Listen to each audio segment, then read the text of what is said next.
नमस्कार। News night के इस अंक में आप सभी का स्वागत है। मैं हूं निखिल सिंह और न्यूज नाइट में देश दुनिया की तमाम ताजा तरीन खबरें लेकर हम हाजिर हुए हैं। न्यूज नाइट में आज बात होगी प्रधानमंत्री नरेंद्र मोदी के राष्ट्र के नाम संबोधन की, जिसमें पीएम मोदी ने स्वदेशी से समृद्धि का आह्वान किया, तो साथ ही कहा कि अब कल से जीएसटी बचत उत्सव का शुभारंभ होगा और अब देश के नागरिकों के लिए अपने सपने पूरे करना और आसान होगा। किन मायनों में विशेष रहा है प्रधानमंत्री नरेंद्र मोदी का यह संबोधन, क्या कुछ खास बातें रही हैं, इस पर हम खास चर्चा करेंगे अपने खास मेहमानों के साथ और आपको यह खबर भी विस्तार से दिखाएंगे। साथ ही साथ बात होगी बिहार के सियासत की।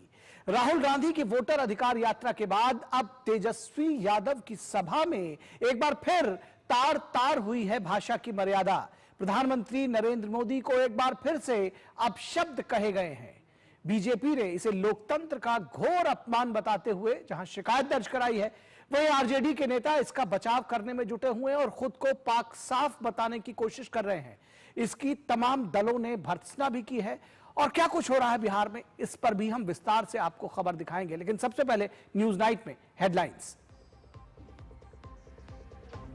पीएम मोदी का राष्ट्र के नाम संबोधन, कहा नवरात्रि से शुरू होगा आत्मनिर्भर भारत का नया अध्याय, जीएसटी बचत उत्सव का होगा शुभारंभ। प्रधानमंत्री ने कहा अब देश के नागरिकों के लिए अपने सपने पूरे करना होगा और आसान। प्रधानमंत्री ने कहा देश की समृद्धि को स्वदेशी के मंच से ही मिलेगी शक्ति, विदेशी चीजों से पानी होगी मुक्ति। प्रधानमंत्री ने कहा कि हमें हर घर को स्वदेशी का प्रतीक बनाना है, हर दुकान को स्वदेशी से सजाना है।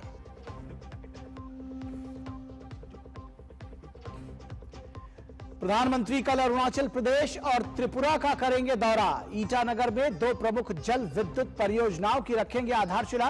प्रधानमंत्री त्रिपुरा में माता त्रिपुर सुंदरी मंदिर परिसर के विकास कार्यों का करेंगे उद्घाटन।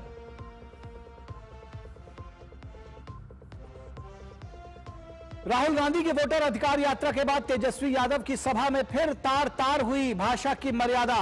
भाजपा नेता सम्राट चौधरी ने कहा प्रधानमंत्री के खिलाफ अभद्र टिप्पणी लोकतंत्र का घोर अपमान, बीजेपी ने दर्ज कराई शिकायत।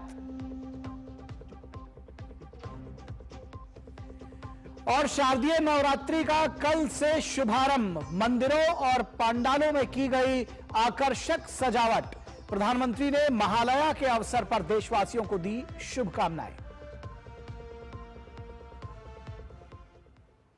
तो सबसे पहले बात करते हैं प्रधानमंत्री के संबोधन की। राष्ट्र के नाम प्रधानमंत्री ने आज शाम 5 बजे संबोधन दिया। प्रधानमंत्री ने जीएसटी सुधारों को लागू किए जाने के अवसर पर देश को संबोधित किया। दरअसल और प्रधानमंत्री ने कहा कि यह देश के लिए एक बचत उत्सव जैसा है। अपने संबोधन में पीएम मोदी ने जहां स्वदेशी से समृद्धि का मंत्र दिया, वहीं जीएसटी सुधारों को भारत की ग्रोथ स्टोरी को और तेज करने का जरिया बताते हुए कहा कि अब देश के लोगों के लिए अपने सपने पूरे करना और आसान होगा। कल से देश में जीएसटी बचत उत्सव शुरू होने जा रहा है। इस जीएसटी बचत उत्सव में आपकी बचत बढ़ेगी और आप अपनी पसंद की चीजों को और ज्यादा आसानी से खरीद पाएंगे। हमारे देश के गरीब, मध्यम वर्गीय लोग, न्यू मिडिल क्लास, युवा, किसान, महिलाएं, दुकानदार, व्यापारी, उद्यमी, सभी को ये बचत उत्सव का बहुत फायदा होगा। 22 सितंबर से देश में लागू होने वाली जीएसटी की नई दरों को प्रधानमंत्री ने बचत उत्सव बताया। नए सुधार सूक्ष्म और कुटीर उद्योग, मध्यम उद्योगों को भी बढ़ावा देंगे। उत्पादन की गति बढ़ेगी और ये सभी प्रयास मिलकर विकसित भारत के लक्ष्य को पूरा करेंगे। विकसित भारत के लक्ष्य तक पहुंचने के लिए हमें आत्मनिर्भरता के रास्ते पर चलना ही होगा और भारत को आत्मनिर्भर बनाने का बहुत बड़ा दायित्व हमारे एमएसएमईज यानी हमारे लघु, मध्यम और कुटीर उद्योगों पर भी है, जो देश के लोगों की जरूरत का है, जो हम देश में ही बना सकते हैं, वो हमें देश में ही बनाना चाहिए। कारोबार में सुगमता और उद्यमशीलता को बढ़ावा देने में जीएसटी के योगदान को प्रधानमंत्री ने सराहा। उन्होंने बताया कि कैसे 2017 से पहले देश में अलग अलग स्तर पर कई तरह के कर प्रचलन में थे, लेकिन अब वो सभी बीते दिनों की बातें हैं। मुझे याद है जब 2014 में देश ने मुझे प्रधानमंत्री पद का दायित्व सौंपा था, तब उसी शुरुआत के दौर में एक विदेशी अखबार में एक दिलचस्प उदाहरण छपा था। उसमें एक कंपनी की मुश्किलों का जिक्र था। उस कंपनी ने कहा था कि अगर उसे बेंगलुरु से 570 किलोमीटर दूर हैदराबाद अपना सामान भेजना हो तो वो इतना कठिन था कि उन्होंने सोचा और उन्होंने कहा कि वो पसंद करती थी कंपनी कि पहले अपना सामान बेंगलुरु से यूरोप भेजें और फिर वही सामान यूरोप से हैदराबाद भेजें। साथियों, टैक्स और टोल के जंजाल की वजह से ये तब के हालात थे। स्वदेशी को बढ़ावा देने के लिए प्रधानमंत्री ने सामूहिक प्रयासों का आह्वान किया। उन्होंने कहा कि राज्यों को भी अपने स्तर पर प्रयास करने होंगे। साथ ही उन्होंने उत्पादन गुणवत्ता को वैश्विक स्तर पर ले जाने की बात कही। Bureau report, DD news. और यहां रुकेंगे एक छोटे से ब्रेक के लिए, और ब्रेक के बाद जब वापस लौटेंगे तो इस बात पर चर्चा करेंगे कि स्वदेशी और सुधार जो समृद्धि का नया पथ प्रधानमंत्री नरेंद्र मोदी ने बताया है वो किस राह पर जाने वाला है, क्या कुछ होने वाली है कल से लोगों के लिए, किस तरह से एक नया उत्सव और बचत उत्सव कैसे मनाएंगे, इस पर बात करेंगे। रुकेंगे एक ब्रेक के लिए। अब आया असली स्वाद। अब आया स्वाद। जब स्वाद के पड़े हो लाले तो MDH का चंकी चाट मसाला डालें। MDH का चंकी चाट मसाला। MDH। पता है कल जो है मेरे घर पर NSO के अधिकारी आए थे। मैंने तो उन्हें सारी सही जानकारी दे दी। हाँ, मेरे घर पे भी आए थे। अच्छा? तो मैंने भी उनको सारी जानकारी दी। ये NSO क्या है और क्या जानकारी दी आप लोगों ने उन्हें? अरे NSO यानी नेशनल स्टैटिस्टिक्स ऑफिस, जो इस समय पूरे देश में हाउस होल्ड हेल्थ एक्सपेंडिचर सर्वे कर रहा है, जिसके अंतर्गत पूछा जा रहा है कि पिछले 1 साल में किस तरीके की बीमारियां हुई है, कितना खर्चा आया है और बीमा का फायदा हुआ या नहीं। और अगर किसी घर में महिला माँ बनी है, कोई टीकाकरण, की गई जाँचें और डिलीवरी किसके द्वारा हुई, कहाँ हुई, और सबसे जरूरी बात, माँ और बच्चा सुरक्षित है या नहीं। और ऐसी स्वास्थ्य संबंधी जानकारियां इकट्ठी की जाती हैं और हमसे साझा की गई जानकारी के द्वारा सरकार ये तय करती है कि आने वाले समय में स्वास्थ्य संबंधी नीतियां कैसी हों, सुविधाएं बेहतर कैसे बने। सबसे महत्वपूर्ण बात, ये सारी जानकारी 100% गोपनीय रखी जाती है। हमने तो अपनी जिम्मेदारियां निभा दी, अब बारी है आपकी। मेरी पसंद, मेरी पसंद, मेरी पसंद, मेरी पसंद, हमारी पसंद। हम सबकी पसंद। मजबूत देश का मजबूत सरिया हो गया स्टील। गोल्डी छोले मसाले, जहाँ जाए रिश्ते बनाए। गोल्डी लाए हैं फ्रेश लॉक टेक्नोलॉजी, जो रखे मसालों को हर समय फ्रेश। पापा, ये रही आपकी दवाई। बेटा, इतनी महंगी दवाइयाँ, हर महीने घर का बजट बिगड़ जाता है। अब टेंशन मत लीजिए पापा, जहाँ पहले लाइफ सेविंग ड्रग्स पर 12% GST देना पड़ता था, अब ये GST फ्री हो गई, जिससे अब हर महीने 10,000 के बिल पर 1200 की बचत होती है। और इंश्योरेंस पे GST तो फ्री है ही, अब सेहत और बजट दोनों सुरक्षित।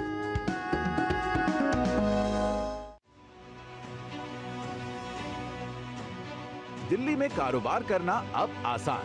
हमने पॉलिसी स्टेबिलिटी पर जोर दिया है, कोऑर्डिनेशन पर जोर दिया है, ईज ऑफ डूइंग बिजनेस पर जोर दिया है। पुलिस लाइसेंस का झंझट खत्म। 65 ग्रीन इंडस्ट्रीज की मंजूरी सिर्फ 20 दिन में। सिंगल विंडो से तेज और पारदर्शी प्रक्रिया। 8 लाख व्यापारियों को मिला मजबूत सहारा। दिल्ली बोले थैंक यू मोदी जी। वीरों के बलिदान को मोदी जी ने दिया शाश्वत प्रणाम। 176 करोड़ रुपए का राष्ट्रीय युद्ध स्मारक, 25,942 शहीदों के नाम अमर, 306 करोड़ रुपए का प्रधानमंत्री संग्रहालय, हर पीएम की सेवा यात्रा, डॉक्टर अंबेडकर स्मारक, समानता और न्याय का प्रतीक। गौरव के इन प्रतीकों के लिए दिल्ली बोले thank you Modi ji. MDH की देगी मिर्च, देगी मिर्च का तड़का, अंग अंग फड़का। MDH की देगी मिर्च। ब्रेक के बाद एक बार फिर आप सभी का स्वागत है। और सरकार जीएसटी में कमी का तोहफा आम नागरिकों को 22 सितंबर यानी कल से देने जा रही है। और नया जीएसटी रिफॉर्म लागू होने के बाद कई चीजों के दाम में बड़ी कटौती होगी। इसके बाद जरूरत के सामान के दामों में काफी कमी आएगी, जिससे आम लोगों को काफी राहत मिलेगी। और ऐसे में लोगों ने सरकार के इस कदम की खुलकर सराहना की है। कल नवरात्र के सूर्योदय से बचत उत्सव मनाया जाएगा। देश में जीएसटी की दरों को कम किया जाएगा और इससे पूरी जनता को फ़ायदा मिलेगा। उसमें उन्होंने सारी चीज़ों को सस्ता कर दिया। रहना, घूमना फिरना, होटल रेस्टोरेंट जाना, रोज़मर्रा की चीज़ें जो हम यूज़ करते हैं उन पर उन्होंने जीएसटी या तो ख़त्म कर दी या तो ना के बराबर कर दी। और जिन चीज़ों पे बहुत महंगी जीएसटी लगाई थी उस पर उन्होंने 5% कर दी। इससे सारे देश को फ़ायदा हुआ। और जो व्यापारी थे 2014 के पहले वो जीएसटी दरें जब तक नहीं लागू थी, जब तक प्रधानमंत्री नरेंद्र मोदी नहीं आए थे देश में, तब तक उनको बहुत ही दिक्कतों का सामना करना पड़ता था। एक राज्य से सामान दूसरे राज्य तक आते आते टैक्स लागू होते होते बहुत महंगा हो जाता था। उनके जीएसटी लागू करने के बाद से इन चीज़ों की उनको राहत मिली। आज शाम 5 बजे हमारे प्रधानमंत्री माननीय मोदी जी ने राष्ट्र को संबोधन दिया और उसमें उन्होंने जो कल से लागू हो रही हैं जीएसटी दरें, जिसको उन्होंने काफ़ी कम कर दिया है, उससे पूरे देश को और पूरी जनता को मतलब 140 करोड़ भारतीयों को उसका फ़ायदा मिलेगा। प्रत्येक पॉलिसी के ऊपर जीएसटी हटा दी गई है और इससे ग्राहकों को प्रीमियम में बहुत फ़ायदा होगा। जीएसटी जैसे सिंगल प्रीमियम की पॉलिसियाँ थी उस पर 18% देना पड़ रहा था, अब वो 0 हो जाएंगी। और अदर पॉलिसीज़ पे भी जीएसटी बिल्कुल शून्य हो जाएगी। इससे ग्राहकों को बहुत ज़्यादा प्रीमियम पे फ़ायदा होगा और हमारा एक ही संदेश रहेगा कि हर घर में बीमा हो। और इस पूरी खबर पर बातचीत करेंगे, हमारे साथ खास मेहमान भी होंगे। हमारा आज का विशेष का विषय भी यही है। आज का हमारा विशेष है स्वदेशी और सुधार समृद्धि का नया पथ। आज की हमारी विशेष चर्चा का विषय है स्वदेशी और सुधार समृद्धि का नया पथ। तो प्रधानमंत्री के संबोधन की बात करेंगे, स्वदेशी और सुधार की बात करेंगे, किस तरह से समृद्धि का नया पथ बना है इसकी बात करेंगे। हमारे साथ 2 खास मेहमान इस पूरे विषय पर चर्चा करने के लिए जुड़े हुए हैं। हमारे साथ डॉक्टर चरण सिंह जो कि एमिनेंट इकोनॉमिस्ट हैं और सीईओ हैं ईग्रो के, वो हमारे साथ जुड़े हैं। डॉक्टर सिंह बहुत स्वागत है आपका। और हमारे साथ हर्षवर्धन त्रिपाठी वरिष्ठ पत्रकार हैं, हमारे साथ जुड़े हैं। हर्षवर्धन त्रिपाठी जी बहुत स्वागत है आपका। हर्षवर्धन जी, पहले आपके पास आऊंगा। और ये जो प्रधानमंत्री नरेंद्र मोदी का संबोधन था उसके क्या टेक अवेज, कैसे उसको समझना चाहिए, कैसे इसका आकलन करेंगे? स्वदेशी से समृद्धि की बात की, जीएसटी सुधारों की बात की, इसको राष्ट्र के नाम संबोधित किया, क्या उसमें टेक अवेज हैं और इस संबोधन का आकलन कैसे करेंगे? देखिए निखिल, ये सबसे पहले तो ये कि अगर प्रधानमंत्री राष्ट्र के नाम कोई संबोधन कर रहे हैं तो सिर्फ सामान्य कोई ऐलान भर या कोई टैक्स छूट भर नहीं जी। पिछले कुछ समय से देश एक बहुत जिसको कहें कि क्राइसिस टाइप सिचुएशन से गुजर रहा है। वो क्राइसिस क्या है? क्राइसिस ये है कि दुनिया भर में जो अमेरिका से लेकर दुनिया भर में एकदम हलचल मची हुई है। अमेरिकी राष्ट्रपति लगातार अपनी पोजीशन का दुरुपयोग करते हुए वैसे वो दुनिया भर के देशों पर लगा रहे हैं, लेकिन भारत के खिलाफ ढेर सारे ऐसे सैंक्शन कह लीजिए, टैरिफ कह लीजिए, दुनिया भर की चीजें कर रहे हैं। भारत के जो मार्केट्स हैं, उन मार्केट्स को लेकर अगर बात करें तो उसमें अलग अलग तरह की मुश्किलें हैं। इन सब वजहों से जो भारत के भीतर एक जो इंडस्ट्रियल पॉलिसी के लिहाज से कहें, इकोनॉमिक पॉलिसी के लिहाज से कहें, तो सरकार की तरफ से तो सब कुछ होता दिखता है, लेकिन इंडस्ट्री की तरफ से उसका रिस्पांस नहीं दिखता है। सरकार ने तो कैपिटल एक्सपेंडिचर बढ़ा दिया, बहुत ज्यादा पब्लिक खर्च कर दिया, लेकिन जो इंफ्रास्ट्रक्चर बना उस लिहाज से निजी कंपनियां नहीं आती। अब डिमांड स्लगिश हो जाती, उसको बढ़ाने का कोई तरीका खोजना हो। लोगों को लगता था कि टैक्स ज्यादा है, जब जीएसटी आया तो उस वक्त से टैक्स से सुधार किया गया।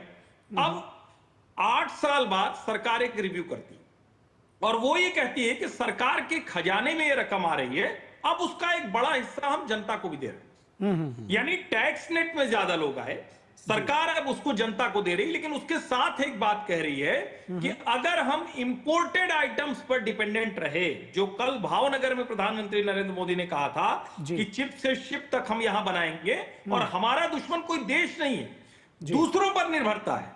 कोविड के समय में भी हमें यह संकट देखना पड़ेगा जिससे हम निकले थे। अब सवाल यह है कि क्या भारतीय कंपनियां अपना सारा निवेश इसका लाभ उठाते हुए यहां करने वाली हैं? जो भारत के लोग हैं, जो जीएसटी है, ये जो बचत उत्सव है, उसमें खरीद करके बचत की जो एक मतलब थोड़ा सा सुनने में लगता है ना कि जब खरीदेंगे तो आप बचत कैसे होगी, लेकिन खरीद पर आपको बचत हो रही है, यानी उसका सीधा लाभ आपको मिल रहा है। तो ओवरऑल कहें, इकोनॉमी को विशियस से वर्चुअस साइकिल में कन्वर्ट करने की कोशिश है। और नरेंद्र मोदी बड़ी स्पष्टता से कहते हैं कि देश का एमएसएमई, देश के जो लोग हैं और जो इंडस्ट्री है, इन तीनों को एक साथ आकर काम करना होगा। लेकिन मेरा ये मानना है, जिसको मैं बॉटम लाइन के तौर पर कहता हूं, इस सरकार ने भी पहली बार किया कि कोई पॉलिसी इंप्लीमेंट की, उसका लाभ रिसीवर को, यानी जो रिसीविंग एंड पर कंज्यूमर है, उसको पूरा मिले, इसके लिए सरकार मॉनिटर कर रही है। यानी जो जीएसटी की टैक्स छूट दी है, उसको इंडस्ट्री पूरा पास ऑन करे। मुझे लगता है दूसरी चीजों में भी सरकार को यह पॉलिसी और ज्यादा मजबूती से लागू करनी चाहिए। थोड़ा सा कड़ाई करने की जरूरत है, वो भी आज के संदेश के बाद से। जी बिल्कुल, और आपकी बात से ही इस बात को आगे बढ़ाएंगे। डॉक्टर चरण सिंह के पास आते हैं। डॉक्टर चरण सिंह, जब जीएसटी सुधारों की बात हो रही है और जब बिजनेस क्लास की जो कारोबारी है, ये कहा जा रहा है कि उस तक ये फायदा जरूर पहुंचेगा, और ये फायदा जो आम उपभोक्ता है वहां तक पहुंचे, और ये दोनों के लिए विन विन सिचुएशन हो, ये सरकार की परिकल्पना है। कैसे ये संभव होगा और कैसे आप इसको कैसे इसका आकलन कर रहे हैं, कैसे आप इसको सच होता हुआ देख रहे हैं? मेरी राय में जीएसटी रिफॉर्म जो 2017 से हुआ है, पहली बात अपने आप में एक बहुत बड़ा कदम था पूरे देश में लागू करना।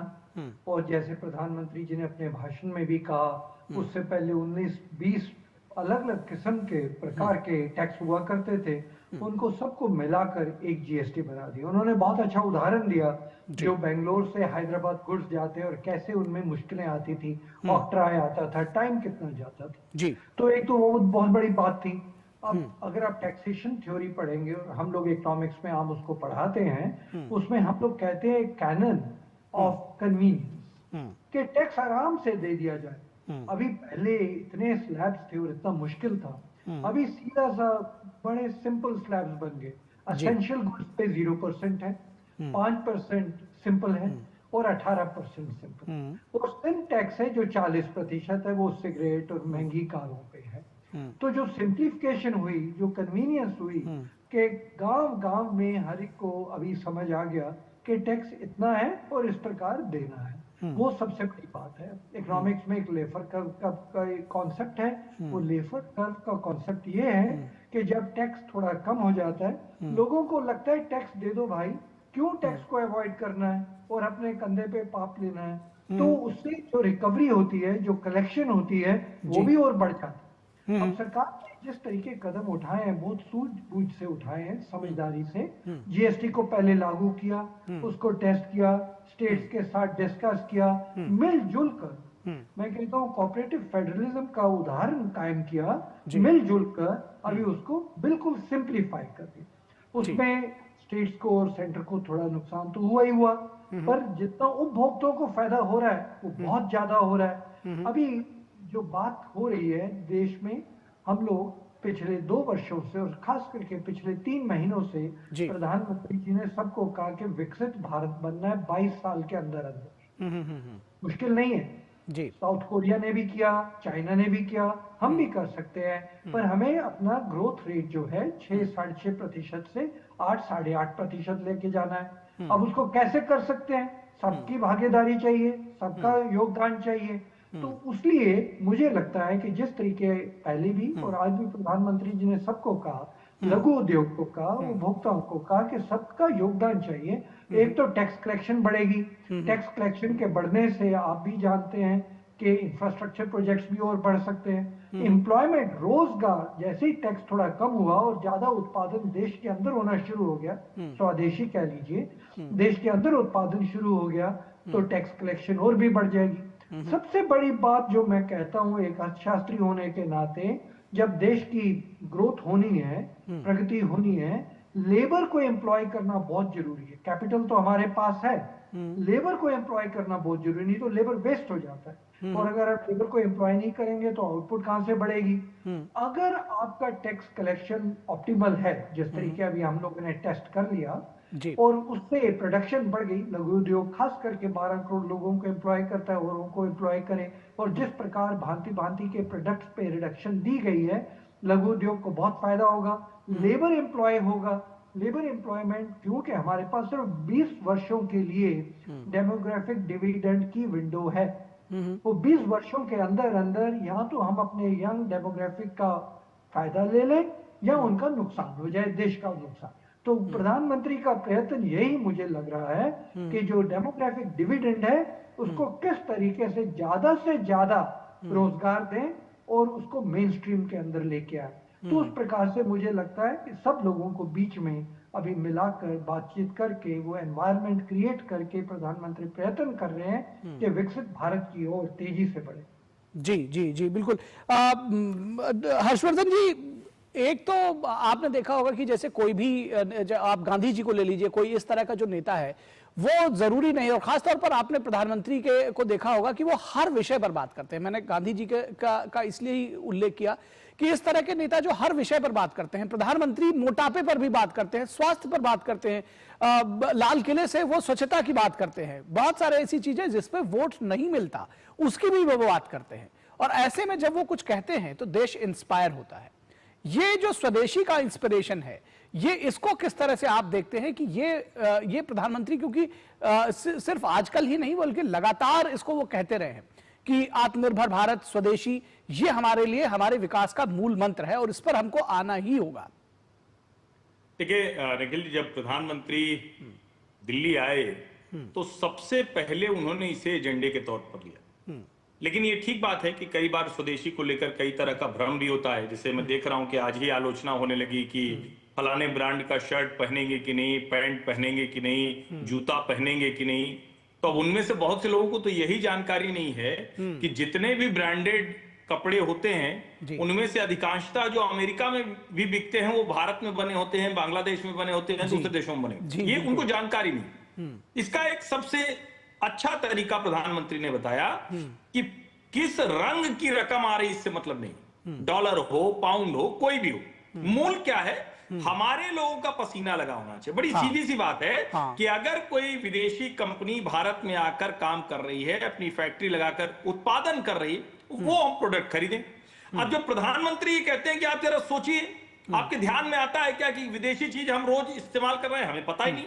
जब हम ये काम करने लगेंगे तो यकीन मारिए, और दुनिया में हमने वो करके दिखाया, ऐसा नहीं कि हमने नहीं करके दिखाया। अभी भी जो चाइना +1 की पॉलिसी है उसमें भारत ही दूसरे विकल्प के तौर पर देखा जा रहा है। हम डेमोक्रेसी है इसलिए हमारे यहाँ प्रोसेस कई बार स्लो लगता है, विपक्ष आलोचना करता है, सवाल पूछता है, लेकिन ये जो स्वदेशी का अभियान है, आत्मनिर्भर भारत का अभियान है, मेक इन इंडिया का अभियान है, इसका असर होता हुआ दिख रहा है। अब हम अपने देश में आईफोन का लेटेस्ट बना हुआ मॉडल हम अपने देश में खरीद सकते हैं। मुझे लगता है कि ये एक, जिसको कहते हैं ना कि पूरा देश बदलने वाला है अगर इसको कर पाए हम तो। हालांकि थोड़ा कठिन भी है क्योंकि बहुत से लोगों को समझाना, समझना और उस हिसाब से लोगों का उपयोग करना वो थोड़ा मुश्किल है। लेकिन नरेंद्र मोदी ने पहले भी कई ऐसे काम किए हैं, जब कोई कहता था शौचालय खुले में शौच बच जाओ, तब भी ऐसे ही लगता था, और आज भी ये कठिन काम है। और अच्छा कि आपने संदर्भ दिया, गांधी जी भी समाज से जुड़े मुद्दों को लेकर आते थे, समाज के बीच में बताते थे और खुद उदाहरण के तौर पर भी प्रस्तुत करते थे। नरेंद्र मोदी भी वही करने का प्रयास कर रहे हैं। बिल्कुल। डॉक्टर चरण सिंह, इकोनॉमी पर आने वाले दिनों में या कुछ वर्षों में किस तरह से इन सारे प्रोसेस का, अगर स्वदेशी जो हम जिसकी परिकल्पना कर रहे हैं, हम सब स्वदेशवासी सब लोग मिल करके अगर हम उस दिशा में आगे बढ़ते हैं, किस तरह से आपको लगता है कि ये इकोनॉमी पर असर हमारे डालने वाला है? कैसे इसका आकलन करेंगे? देखिए, एक बात मैं जो यहाँ पर कहनी चाहूंगा कि प्रधानमंत्री जो हर विषय पे आप कहते हैं विचार करते हैं, उसका कारण ये है कि इनकी फिलोसफिकल बैकग्राउंड बड़े साल रही है। उसके बाद इन्होंने एक राज्य को बड़े अच्छे सकारात्मक तरीके से चलाया है, सक्सेसफुली चलाया है, तो उनका ग्रासरूट का नॉलेज बहुत सॉलिड है। इसलिए आप देख रहे हैं कि जब इस तरीके की नीतियां लेके आते हैं, उसके पीछे उनके मन में फिलॉसफी भी होती है और इकोनॉमिक ग्रोथ, इकोनॉमिक वेलफेयर भी होता है। आप जो स्वच्छ भारत की बात कर रहे थे, आप जानते हैं कि इंडिया में इन्फेंट मोर्टेलिटी रेट बहुत ज्यादा था और उसका एक कारण सैनिटेशन होता है। तो अगर हमारे बच्चे बचपन में ही और यंग माता जो बच्चे के अपने साथ अभी कैरी कर रही हैं, उनके लिए हम स्वच्छ वातावरण दे सकें तो बच्चा 70-80 साल के लिए पैदा होने के बाद बहुत अच्छा देश का नागरिक बन सकता है, एकदम हेल्दी नागरिक बन सकता है। तो उसके पीछे मुझे इकोनॉमिक रीजन बहुत सॉलिड लगता था स्वच्छ भारत के पीछे। अब जहां तक आपका अभी का प्रश्न है कि किस तरीके आप इकोनॉमिक नीतियां देखते हैं, मेरी राय में इस टाइम पे हम 6.5% इतना बड़ा विशाल कॉन्टिनेंट, जितना देश, पूरे देश को साथ लेके चलना आसान बात नहीं है। अभी प्रधानमंत्री जी सेक्टर्स को लेके साथ चल रहे हैं और अलग वर्ग को साथ लेके पूरे देश में चलना चाहते हैं। तो छोटी बात नहीं है, बहुत बड़ी बात है। इसलिए बार बार वही चीज को दोहराना, डिस्कस करना बहुत जरूरी है कि पूरे देश में वो साइकोलॉजी बने कि हमें आगे विकसित बनना है। 6.5% का दर इस टाइम पे बहुत बढ़िया दर है, जिस तरीके पिछले 12-13 वर्षों में दुनिया जिस चीज से गुजरी है। पर हम लोग क्योंकि विकसित भारत का एक लक्ष्य लेके चल रहे हैं, उसमें हमें 8.5-9% टच करना है। और जैसे मैंने पिछली बार कहा कि विंडो हमारे पास सिर्फ 20 साल की है, यंग यूथ को हमने एंगेज करना है। तो मुझे लगता है कि 8.5% का ग्रोथ हमारे लिए नामुमकिन नहीं है। इस तरीके का नेतृत्व अगर मिलता रहा, लीडरशिप मिलती रही और थॉट प्रोसेस इकोनॉमिक्स का मिलता रहा, हम लोग उसको कर सकते हैं। बिल्कुल, आपने जो कहा कि अगर इस तरह की लीडरशिप मिलती रही, थॉट प्रोसेस मिलता रहा, तो ये असंभव नहीं है। हमारे पास समय बहुत कम है, फिर भी मैं चलते चलते हर्षवर्धन जी चाहता हूं कि अगर वन लाइनर जवाब दे पाए तो बहुत अच्छा है कि आपको लगता है इन सब के पीछे एक दृढ़ राजनीतिक इच्छा शक्ति का होना बहुत जरूरी है। ऑडियो आपकी हम तक नहीं पहुंच रही है, एक बार अपना इंस्ट्रूमेंट चेक कर लें। जी, कोई भी सुधार हो उसमें राजनीतिक इच्छा शक्ति के बिना काम हो ही नहीं सकता। और इसीलिए जो नरेंद्र मोदी कई बार कहते हैं ना कि सब चलता है वाली मानसिकता से बाहर आना है। पिछली सरकार में ये मुश्किल हमने देखी थी जब पॉलिसी पैरालिसिस कहा जाता था, उससे हम यहां तक आ गए हैं डिसाइसिव पॉलिसी की तरफ। मुझे लगता है यही एक चीज है जो पूरे फर्क को, पूरे अंतर को स्पष्ट कर देती है। जी, निश्चित तौर पर। हर्षवर्धन जी बहुत शुक्रिया, डॉक्टर चरण सिंह जी बहुत शुक्रिया हमारे साथ जुड़ने के लिए इस चर्चा में। और यहां रुकेंगे एक छोटे से ब्रेक के लिए। दर्शकों कहीं मत जाइएगा, ब्रेक के बाद जल्द हाजिर होंगे और खबरों का सिलसिला फिर जारी करेंगे। जिन्होंने यूज किया है वो जानते हैं असली हींग का स्वाद। MDH सुपर हींग, शुद्धता का असली तड़का। MDH। हेलो, नमस्कार विधायक जी, हम पैसा बढ़ाओ इन्वेस्टमेंट बैंक से बात कर रहे हैं। हम आपके पैसे 10 गुना तक बढ़ा सकते हैं। आपको ग्रुप पे ऐड करके प्रूफ भी भेजा है, आप देखिएगा। तुम तो कमाल के आदमी हो यार, हमारा भी पैसा बढ़ा दो। सर, ग्रुप पे जैसा बोला जाए बस वैसा करते जाइए। अच्छा, ये तो बहुत। चिंता मत करो, जिस नंबर से तुम कॉल कर रहे हो ना, पुलिस 2 मिनट में उसको देख करके ट्रेस करके पकड़ लेगी तुमको और अंदर। और एक कर दिया महाराज, आप जैसे पढ़े लिखे लोगों को ये लोग ये बिल्कुल फर्जी इन्वेस्टमेंट ग्रुप का सदस्य बना करके आपको फंसा रहा है। हमको चुना लगा रहा है। बिल्कुल, आप भी कभी भी किसी अनजान सोशल मीडिया इन्वेस्टमेंट ग्रुप में बिल्कुल न जुड़े। और यदि स्टॉक मार्केट में इन्वेस्टमेंट करना हो तो हमेशा सेबी अप्रूव्ड ऐप से ही करें। आपके लालच को बनाकर हथियार साइबर अपराधी करते हैं आप परिवार। शिकार होने पर ये नंबर पे फोन कीजिए 1930 या फिर ये जो वेबसाइट दिया हो ना नीचे www.cybercrime.gov.in, आपकी स्क्रीन पर वहाँ शिकायत जो है आप दर्ज करें। जब धरती चीर कर निकलता है लोहे का पत्थर और मिलता है मोंगिया के जोश से, फिर तपता है, पिघलता है और बनता है फौलाद। अब होता है सरिया सारी खूबियों के साथ।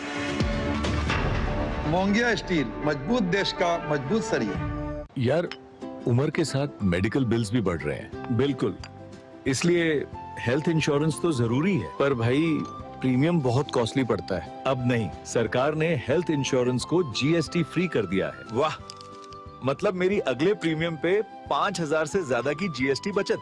Enjoy tax free health insurance.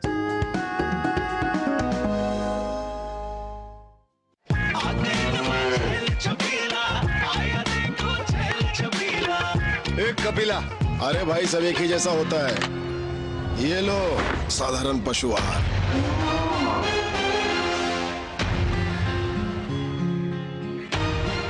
इस देश की हर माँ, बच्चे, बूढ़े, जवान, खिलाड़ी, डॉक्टर, इंजीनियर, सबको गाय भैंस की दूध की शक्ति पर भरोसा है। पर जब इन पशुओं को कपिला पशु आहार मिलेगा, तभी तो दूध सिर्फ ज्यादा ही नहीं, शक्ति से भरपूर भी होगा।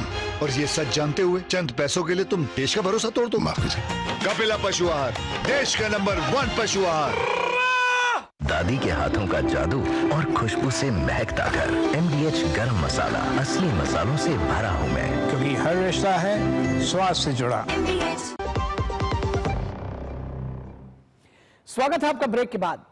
प्रधानमंत्री नरेंद्र मोदी कल अरुणाचल प्रदेश में कई प्रमुख परियोजनाओं का उद्घाटन और शिलान्यास करेंगे। प्रधानमंत्री मोदी की ईटानगर यात्रा कनेक्टिविटी, सुरक्षा, शांति और समावेशी विकास को आगे बढ़ाने में काफी मददगार होगी। ईटानगर के IG पार्क में प्रधानमंत्री की यात्रा से पहले की तैयारियों को अंतिम रूप दिया जा रहा है और ईटानगर में मौजूद हमारे सहयोगी अमरेंद्र गुप्ता ने प्रधानमंत्री की यात्रा से पहले की तैयारियों का जायजा लिया। मैं इस समय ईटानगर के IG पार्क में हूँ। आप देख सकते हैं कि मेरे ठीक सामने स्टेज जो है उस पे लगातार काम चल रहा है और प्रधानमंत्री जी के आने से पहले स्टेज को बनाया जा रहा है। साथ में लगातार जो है सिक्योरिटी है जो वो यहाँ पर चेक कर रही है। बता दूं कि प्रधानमंत्री जी का ये दौरा खासा अहम माना जा सकता है। इस दौरान प्रधानमंत्री कई प्रमुख परियोजनाओं का शिलान्यास करने वाले हैं और इस परियोजनाओं में सबसे बड़ी जो एक परियोजना है वो 1830 किलोमीटर की लंबी फ्रंटियर हाईवे का शिलान्यास प्रधानमंत्री करेंगे। जिसके साथ ही प्रधानमंत्री 2 प्रमुख जल विद्युत हाइड्रो इलेक्ट्रिक परियोजनाओं का भी शुभारंभ करेंगे, जिसमें 186 मेगावाट की तातो परियोजना और यारजेप नदी पर 240 मेगावाट की हियो परियोजना का उद्घाटन प्रधानमंत्री करने वाले हैं। प्रधानमंत्री का अगर देखें तो नॉर्थ ईस्ट में ये तीसरा दौरा है। प्रधानमंत्री अरुणाचल प्रदेश से पहले मणिपुर और मिजोरम में भी गए थे और उनके हालिया दौरों में उन्होंने वहां पर भी कई प्रमुख परियोजनाओं का शिलान्यास और उद्घाटन किया। 11 सालों में कई ऐसी महत्वाकांक्षी परियोजनाओं को इन पूरे पूर्वोत्तर में जोड़ा गया है और प्रधानमंत्री का दौरा इसलिए भी खास माना जा सकता है क्योंकि जिस तरह से मोदी सरकार की वाइब्रेंट विलेज यानी कि जो प्रथम गांव है बॉर्डर के आसपास का, जो इंटरनेशनल बॉर्डर के आसपास का जो प्रथम गांव है जिसे मोदी सरकार के द्वारा वाइब्रेंट विलेज नाम दिया गया है, उन गांवों में किस तरह से विकास हो, उन गांवों में किस तरह से सुविधाओं का विकास बढ़े और कनेक्टिविटी कैसे बढ़े, इसको लेकर भी जो दूसरा चरण है यहां पर दिया जाएगा। अरुणाचल प्रदेश के ईटानगर से मेरे सहयोगी पीयूष वर्मा के साथ अमरेंद्र गुप्ता, DD न्यूज। और प्रधानमंत्री नरेंद्र मोदी 22 सितंबर को ही पूर्वोत्तर की 1 दिवसीय यात्रा पर त्रिपुरा भी पहुंच रहे हैं। शारदीय नवरात्रि के पहले दिन त्रिपुर सुंदरी शक्तिपीठ में साधना और फिर मां भारती की आराधना इस यात्रा को और विशिष्ट बनाती है। देखिए ये रिपोर्ट।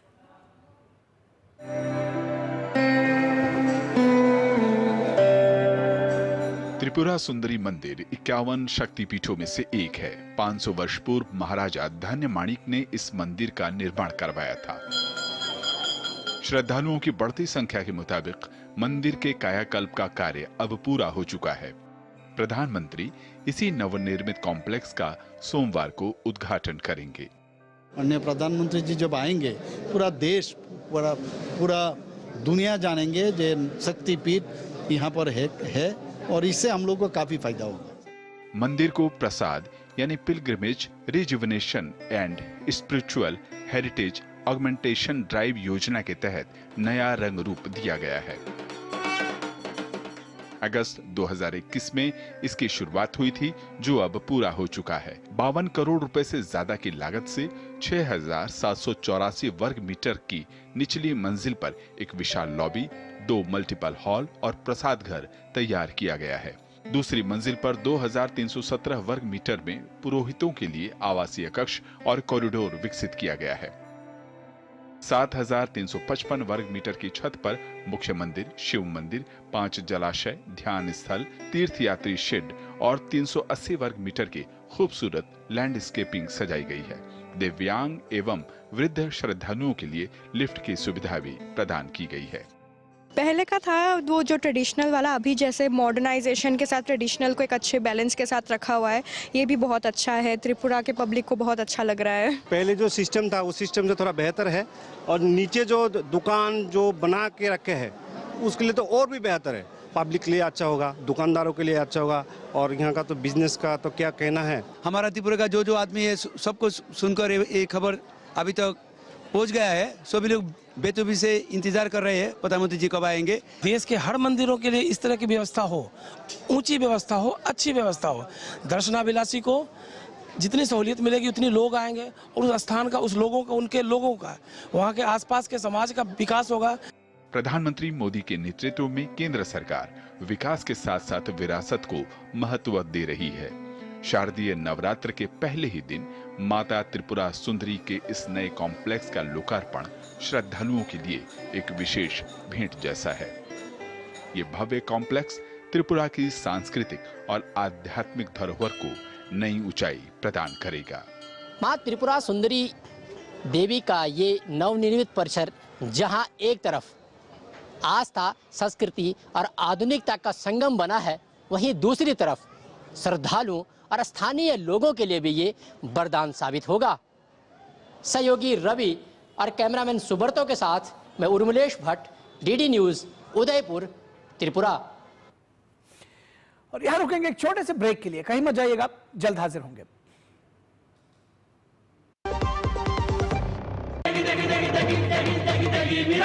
MDH की देगी मिर्च, देगी मिर्च का तड़का, अंग अंग फड़का। MDH की देगी मिर्च।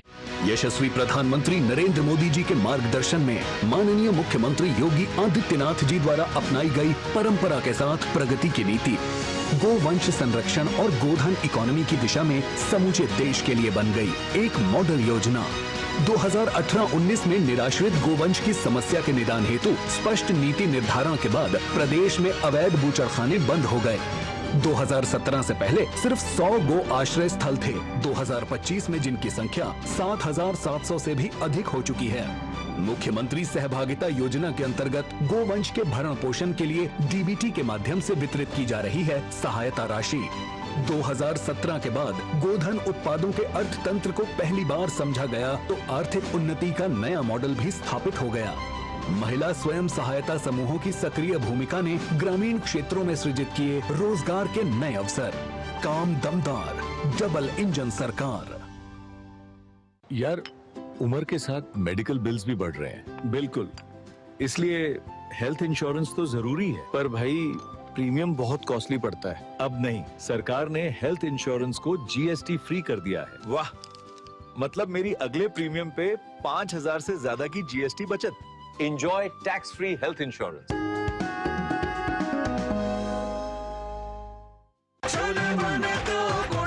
गोल्डी छोले मसाले, जहाँ जाए रिश्ते बनाए। गोल्डी लाए हैं फ्रेश लॉक टेक्नोलॉजी, जो रखे मसालों को हर समय फ्रेश।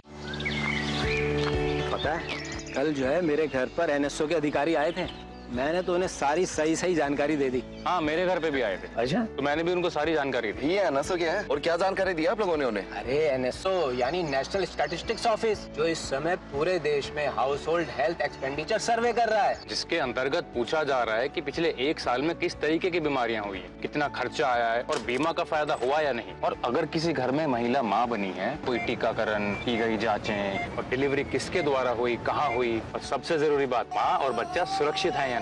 और ऐसी स्वास्थ्य संबंधी जानकारियां इकट्ठी की जाती हैं और हमसे साझा की गई जानकारी के द्वारा सरकार ये तय करती है कि आने वाले समय में स्वास्थ्य संबंधी नीतियां कैसी हों, सुविधाएं बेहतर कैसे बने। सबसे महत्वपूर्ण बात, ये सारी जानकारी 100% गोपनीय रखी जाती है।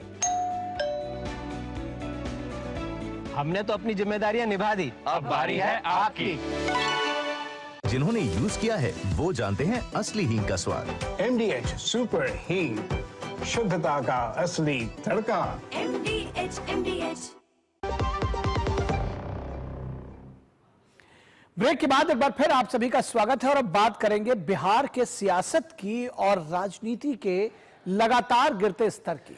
राहुल गांधी का वोटर अधिकार यात्रा के बाद अब तेजस्वी यादव की सभा में भी फिर तार तार हुई है भाषा की मर्यादा।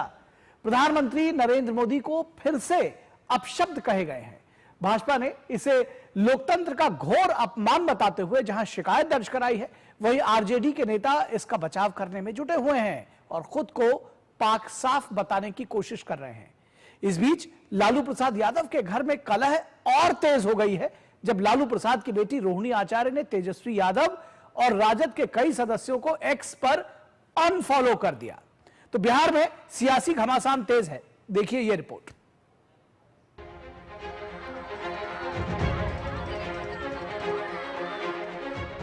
बिहार विधानसभा चुनाव की सरगर्मियों के बीच बयान देने में मर्यादाओं का टूटना लगातार जारी है। राहुल गांधी की वोट अधिकार यात्रा के दौरान प्रधानमंत्री नरेंद्र मोदी की स्वर्गीय मां के खिलाफ अभद्र टिप्पणी के बाद एक बार फिर नेता प्रतिपक्ष तेजस्वी यादव की वैशाली में बिहार अधिकार यात्रा के दौरान प्रधानमंत्री नरेंद्र मोदी और उनकी दिवंगत मां के खिलाफ अमर्यादित टिप्पणी की गई, जिसके बाद सियासी घमासान बढ़ गया। भारतीय जनता पार्टी के नेताओं ने तेजस्वी यादव पर जमकर हमला बोला। अब तेजस्वी यादव और महुआ के राजद विधायक मुकेश कुमार रोशन के खिलाफ पटना के गांधी मैदान थाना में प्राथमिकी दर्ज कराई गई है। यह शिकायत भाजपा प्रदेश कार्य समिति के सदस्य कृष्ण सिंह कल्लू ने दर्ज कराई है। बिहार के उप मुख्यमंत्री सम्राट चौधरी ने तेजस्वी यादव के मंच से उनकी मौजूदगी में एक बार फिर प्रधानमंत्री की दिवंगत मां को लेकर अमर्यादित टिप्पणी को अत्यंत दुर्भाग्यपूर्ण बताते हुए लोकतंत्र का घोर अपमान बताया है। वहीं बिहार के पूर्व मंत्री तेज प्रताप यादव ने भी पीएम मोदी की मां पर दिए गए बयान को घोर आपत्तिजनक बताते हुए कार्रवाई की मांग की है। तो वहीं हिंदुस्तानी अवाम मोर्चा के राष्ट्रीय अध्यक्ष जीतन राम मांझी ने कहा कि बिहार के मतदाता चुनाव में इसका जवाब देंगे। इस देश के यशस्वी प्रधानमंत्री नरेंद्र मोदी जी की मां को गाली देने का काम राजद के गुंडे, कांग्रेस के गुंडे, लालू प्रसाद जी के परिवार के इशारे पर गाली देने का काम कर रहा है। ये लोकतंत्र के लिए शर्मसार है। जो माँ अपने बच्चे को 9 महीने गर्भ में रखती है, तो किसी भी माँ के ऊपर, किसी भी बहन के ऊपर इस तरीके का आरोप लगाया जा रहा है। ये नरेंद्र मोदी जी से और केंद्र की सरकार से और बिहार सरकार से ये हम मांग करते हैं कि जल्द से जल्द उसको गिरफ्तार करके जेल भेजा जाए। चर्चा में आने के लिए ऐसी बातों का सहारा वो लोग ले रहे हैं जो घोर निंदनीय है। उन लोगों की हरकत को बड़ी पैनी दृष्टिकोण से लोग देख रहे हैं और इसका जवाब सही समय पर चुनाव में लोग दे देंगे। इधर आरजेडी मुखिया के घर में कलह जारी है। लालू प्रसाद यादव के परिवार में सब कुछ ठीक नहीं है। बेटी रोहिणी आचार्य ने तेजस्वी यादव और राजद के कई सदस्यों को एक्स पर अनफॉलो कर दिया है, जिससे राजनीतिक अटकलें तेज हो गई हैं। रोहिणी के अनफॉलो करने का कारण तेजस्वी यादव के करीबी संजय यादव के साथ मतभेद बताया जा रहा है। इधर लोकसभा में नेता प्रतिपक्ष राहुल गांधी के वोट चोरी के आरोपों की अब हवा निकलती दिख रही है। ताजा मामला इस मुद्दे पर उनके सलाहकार रहे योगेंद्र यादव का है। भाजपा नेता अमित मालवीय ने सोशल मीडिया प्लेटफॉर्म एक्स पर योगेंद्र यादव की एक वीडियो डालकर लिखा, सच सामने आ गया है। अमित मालवीय ने जो वीडियो शेयर किया है उसमें योगेंद्र यादव ये कह रहे हैं कि इस मामले में कोर्ट जाइए, शपथ पत्र दीजिए। इसका कोई मतलब नहीं है। इस वीडियो के जरिए भाजपा नेता अमित मालवीय ने वोट चोरी के आरोपों पर सियासत कर रहे राहुल गांधी पर हमला बोला है। उन्होंने अपने पोस्ट में लिखा, राहुल गांधी के सलाहकार योगेंद्र यादव ने एक बार फिर सच कह दिया है। उन्होंने खुलेआम स्वीकार किया है कि वोट चोरी का पूरा अभियान बिना किसी सबूत के है। अमित मालवीय लिखते हैं कि इसका मकसद सिर्फ शक पैदा करना, प्रधानमंत्री मोदी की छवि खराब करना और राहुल गांधी को अच्छा दिखाना है। उल्लेखनीय है कि चुनाव आयोग की ओर से नेता प्रतिपक्ष से बार बार इस मुद्दे पर शपथ पत्र मांगा गया है। जिसे अब तक कांग्रेस या राहुल गांधी की ओर से नहीं दिया गया है। बीजेपी नेता अमित मालवीय ने पोस्ट में लिखा कि व्हाट्सएप ग्रुप और इंस्टा पर जेन जी जो उनके झूठ को निगलने से इनकार करते हैं। अब समय आ गया है कि वैचारिक लड़ाई को तेज किया जाए और ऐसी धोखेबाजी वाली राजनीति को हमारे राष्ट्रीय विमर्श से बाहर कर दिया जाए। एक और जहां भाजपा और एनडीए इसे आरजेडी और कांग्रेस की हताशा और बौखलाहट बता रहे हैं, तो वहीं विपक्ष इसे दुष्प्रचार बता रहा है। ब्यूरो इनपुट के साथ मधुरेश नारायण की रिपोर्ट, डीडी न्यूज।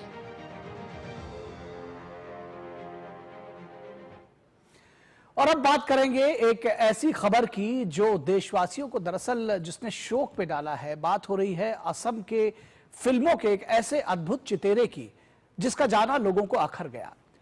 असम की आवाज के नाम से मशहूर जुबिन गर्ग को श्रद्धांजलि देने वालों का तांता लगा रहा। उनकी असामयिक मौत से उनके चाहने वाले और तमाम संगीत प्रेमी सदमे में हैं। जुबिन गर्ग का पार्थिव शरीर गुवाहाटी के अर्जुन भोगेश्वर बरुआ स्पोर्ट्स कॉम्प्लेक्स में आम जनता के दर्शनों के लिए रखा गया है। शनिवार को आधी रात को उनका पार्थिव शरीर सिंगापुर से दिल्ली लाया गया।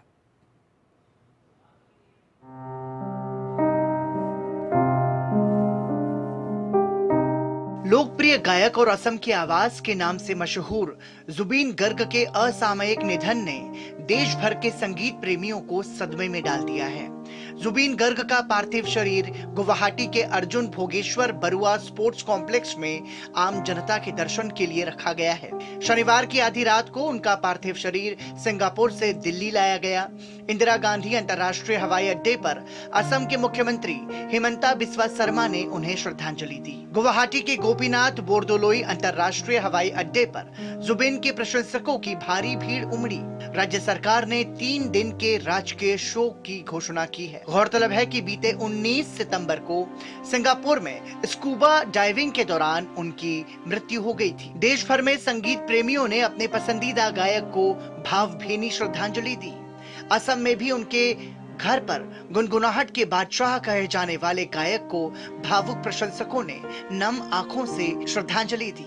वहीं जुबिन की मौत को लेकर असम के मुख्यमंत्री लगातार सोशल मीडिया साइट एक्स पर पोस्ट कर रहे हैं, जो बताता है कि उनका मशहूर गायक के प्रति कितना गहरा लगाव था। असम के मुख्यमंत्री हिमंता बिस्वा शर्मा ने एक्स पर अपने पोस्ट में लिखा, ज्यादा से ज्यादा लोग हमारे प्यारे जुबिन को आखिरी बार देखना चाहते हैं और हम उनकी भावनाओं को गहराई से समझते हैं। इसलिए भोगेश्वर बरुआ स्टेडियम आज पूरी रात जनता के लिए जुबिन को श्रद्धांजलि देने के लिए खुला रहेगा।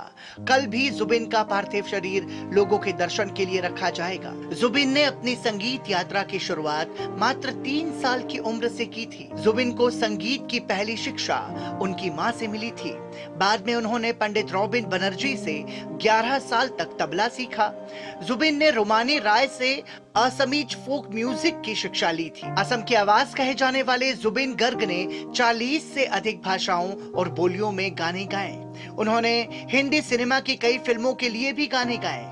अपने सुरों से बेहतरीन संगीत देने वाली आवाज भले ही सदा के लिए चुप हो गई हो, लेकिन उनके बनाए संगीत की सरगम हमेशा याद की जाएगी। Bureau report, DD news. तो जुबिन गर्ग को विनम्र श्रद्धांजलि। यहां रुकेंगे एक छोटे से ब्रेक के लिए, कहीं मत जाइएगा, जल्द हाजिर होंगे।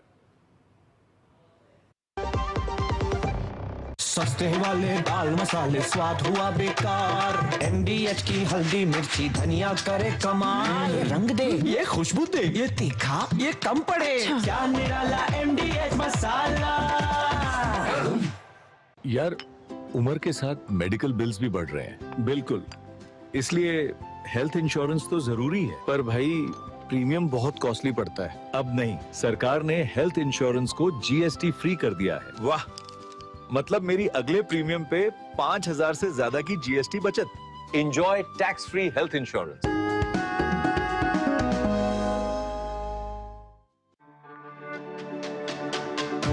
मेरी पसंद, मेरी पसंद, मेरी पसंद, मेरी पसंद, हमारी पसंद, हम सबकी पसंद। मजबूत देश का मजबूत सरिया हो गया स्टील। दिल्ली का सफर हुआ और भी तेज और भी आसान। आज दिल्ली मेट्रो है 289 स्टेशन और 395 किलोमीटर का व्यापक नेटवर्क। 2014 से 2022 तक 27,138 करोड़ रुपए का योगदान। फेज 4 के लिए 52,000 करोड़ का निवेश। जनकपुरी कृष्णा पार्क का नया सेक्शन।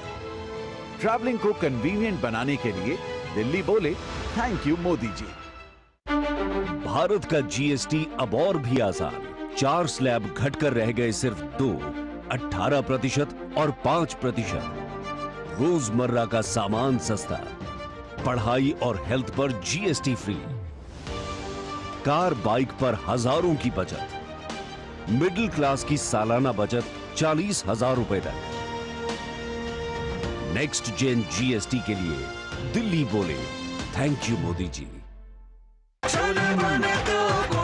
गोल्डी छोले मसाले, जहाँ जाए रिश्ते बनाए। गोल्डी लाए हैं फ्रेश लॉक टेक्नोलॉजी, जो रखे मसालों को हर समय fresh.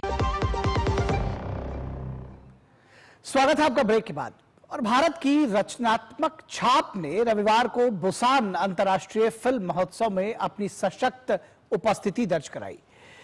Asian contents and film market में स्थापित भारत पवेलियन वैश्विक सहयोगियों का केंद्र बना, जहां भारत ने कंटेंट, संस्कृति और सह निर्माण के क्षेत्र में अपनी बढ़ती ताकत का प्रदर्शन किया। कार्यक्रम का विशेष आकर्षण BEXCO में आयोजित India Korea synergies new horizons in co production विषय पर पैनल चर्चा रही।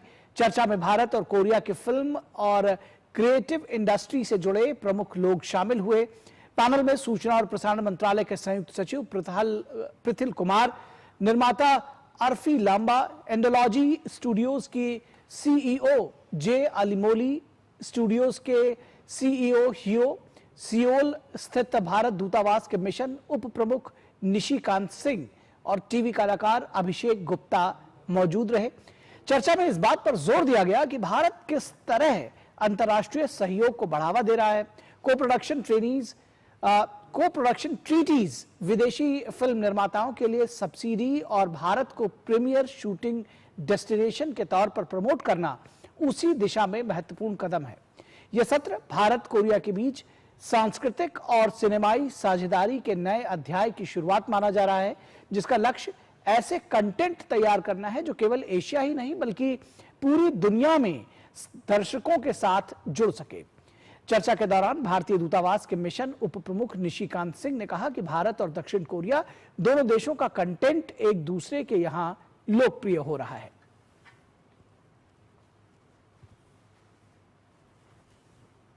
Exposure of Indian content in Korea also needs to be, and this co-production facility would provide a gateway, an opportunity to provide that bridge and the link, which can provide that flow of content between both countries. As has been told that Hathi Mera Sathi was a popular movie once upon a time in Korea. So there are a lot of Indian movies which they have fond of and they know about. I think so the way now the translation of Drishyam which is happening in Korea and what Mr. Ho is doing. So more Korean companies and Korean filmmakers coming forward and more Indian filmmakers coming forward and making a handshake together. और शक्ति और साधना का महत्वपूर्ण शारदीय नवरात्रि 22 सितंबर से शुरू हो रहा है।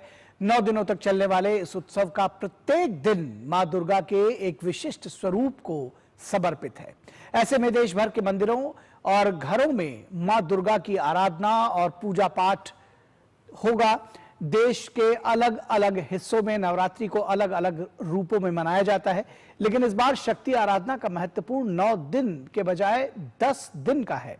इस साल चौथा दिन 25 और 26 सितंबर यानी 2 दिन का रहेगा। दुर्गा पूजा का समय विशेष रूप से भक्तों के लिए बहुत महत्व रखता है, क्योंकि इन 9 दिनों में मां दुर्गा के विभिन्न रूपों की पूजा की जाती है। ऐसी मान्यता भी है कि माता रानी हर वर्ष अलग अलग वाहनों पर सवार होकर पृथ्वी पर आती हैं और इस बार मां दुर्गा हाथी पर सवार होकर आ रही हैं। शास्त्रों के अनुसार देवी दुर्गा के वाहन का विशेष महत्व होता है, जो पूरे वर्ष की सामाजिक और प्राकृतिक परिस्थितिकी की झलक देता है।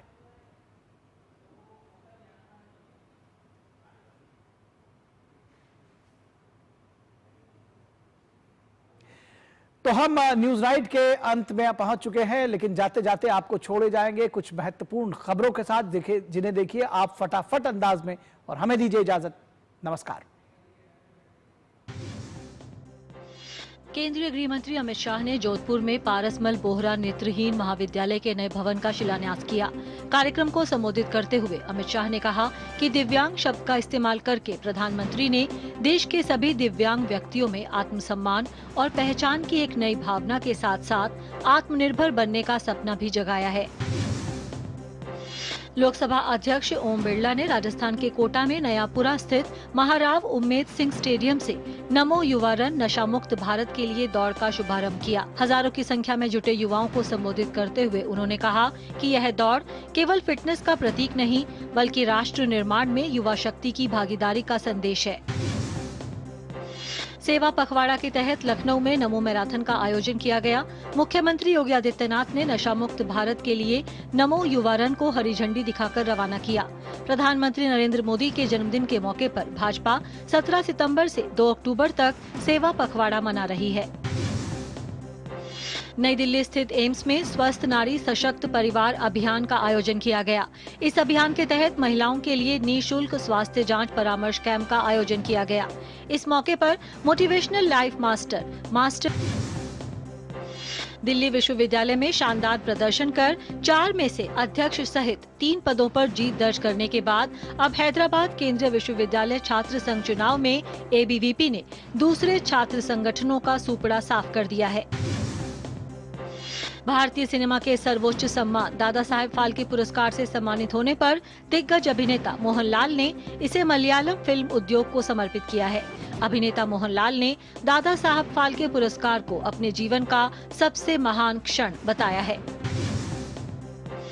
बिहार में विकास मित्रों और शिक्षा सेवकों के लिए अच्छी खबर है। नीतीश सरकार ने विकास मित्रों को टैबलेट खरीदने के लिए 25,000 रूपए देने का ऐलान किया है।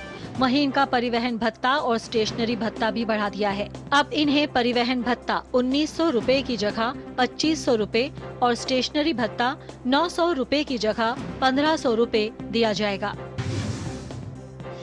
8 साल का आखिरी सूर्य ग्रहण लगने जा रहा है। भारतीय समय के अनुसार ये ग्रहण 21 सितंबर को रात 11 बजे शुरू होगा और 22 सितंबर की सुबह 3:24 तक रहेगा। यानी ग्रहण की कुल अवधि 4 घंटे 23 मिनट की रहेगी।